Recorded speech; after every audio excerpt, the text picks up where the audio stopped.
Okay, so you own a bar, okay, and it doesn't matter whether it's a funky bar for younger people or it happens to be just a sophisticated, quiet music bar for all of us oldies.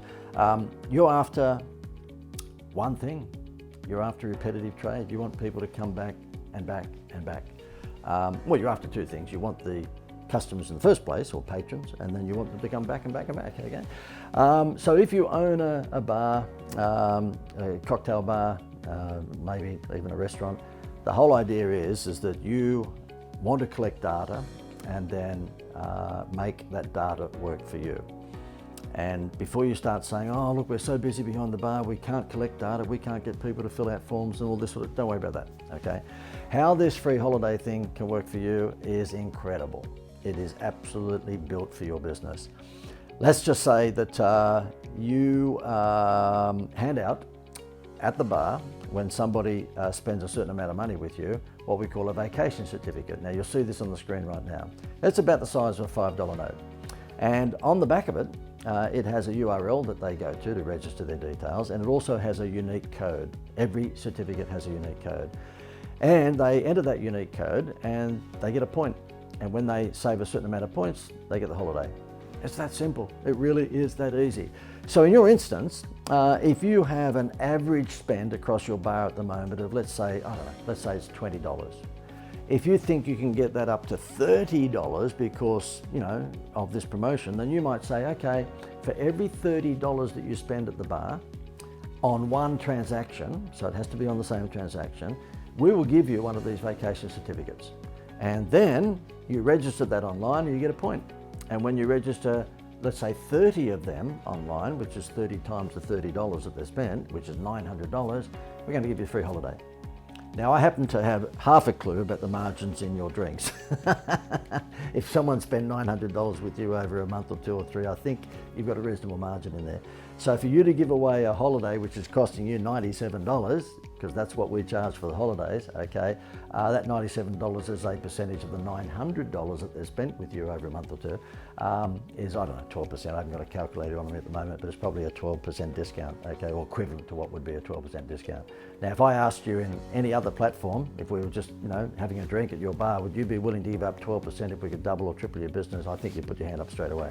So what we're doing here is turning what is a very modest discount, that if you were to run that by itself, 12% discount on drinks, come on in, I don't think anyone would be coming in. You're turning what is the equivalent of a 12% discount into a Happy Meal toy for adults on steroids. You're turning it into a free holiday. Simple as that. Now I know what you're doing. If you are a left-brained person, I happen to be right-brained, which means creative, entrepreneurial, risk taker, all that sort of stuff. If you happen to be left-brained, which is more accountancy, conservative thinking, I know what you're thinking. You're sitting there going, how can we work out a way that I can say no to this? Because, hang on, what if one of our staff members slips one or two of these, you know, certificates to friends, and they really didn't spend $30, they only spent $22. You know what? My only response to that would be, when Woolworths were running the Lion King little toy promotion, and others like that with both Woolworths and Coles, my wife, we have a few little grandchildren, the little 3 and 4-year-olds. My wife probably got a few extra little Lion King toys because the girl at the checkout said, oh look, here's a couple extras, right? It's called collateral damage. Nothing in life is perfect. Yes, there might be one or two of your staff members that slip one of these certificates to a friend when they only spent $20 instead of $30. My view is that the benefits, the incredible benefits of keeping most of your customers really sticky by coming back and forth buying stuff from you would outweigh the couple of staff members who might have slipped a free certificate out. Like, it would outweigh, the benefits would outweigh the nuisance factor 4 million to 1.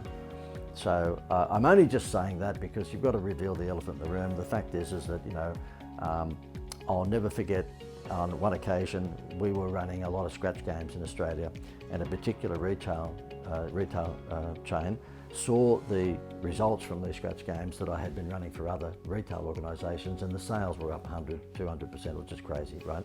When you scratch the thing out, you've got a red $1,000 note, or blue or yellow, whatever it might be. You had to collect all 5 colours of that $1,000 note to win the $1,000. And likewise with $50,000, all these currency denominations, we designed it very cleverly so that instead of saying unlucky, try again, you just got a particular colour of a currency note. When you saved them all up and got all 5 colours, then you won the $50,000. It went nuts, okay? And I was presenting this to another retailer. You know the reason they said no to it? Is because an operationally minded person, that's normally the chef, in the restaurant, it's not the owner. And I only say that because the chef normally says, oh, we've got to stop breakfast at 10:30, I've got to clean up for lunch. No. If it was my restaurant, you would just keep breakfast going through until you start for lunch, okay? Do the clean up whilst you've got the minimal breakfast menu happening from 10:30 to noon. You know what I'm talking about, okay? Sometimes chefs get a bit carried away with their own importance. But in this instance, the retailer said to me, oh no, we can't run the promotion because when people scratch out the silver latex panel, it would go on the floor of our shop, and that would make it even more hard to clean of a night time. That's why they gave up the promotion. They were thinking about why not to do it instead of why to do it. Just crazy. So if you're sitting there thinking, oh, well, will staff hand out 1 or 2 of these to their friends? Well, yes, that possibly will happen, but I don't think you'll find that. It's up to you, by the way, it's your bar to make sure that they don't do that, that you frighten them, you know what, less, okay? So that say, look, you do not hand this out to anyone unless they spend $30. I can assure you that if you were to implement this, then the bar, cafe, cocktail bar, whatever it is down the road from you, either way, will be, frightened shitless, okay? Because this will make you stand out from everyone because you're giving them something over and above your atmosphere and your drinks. I'll leave it at that. I think I've told you how you could run it and how it could be super impactful upon your business. It is something that appeals to everyone. So when you think about a free holiday, doesn't matter whether they're 21 or 91, a free holiday is appealing to everyone. If it's something you might like to do, then you know what to do. Oh, sorry, that's a silly way to sound. If it's something that you think would be interesting for your business, you know what to do.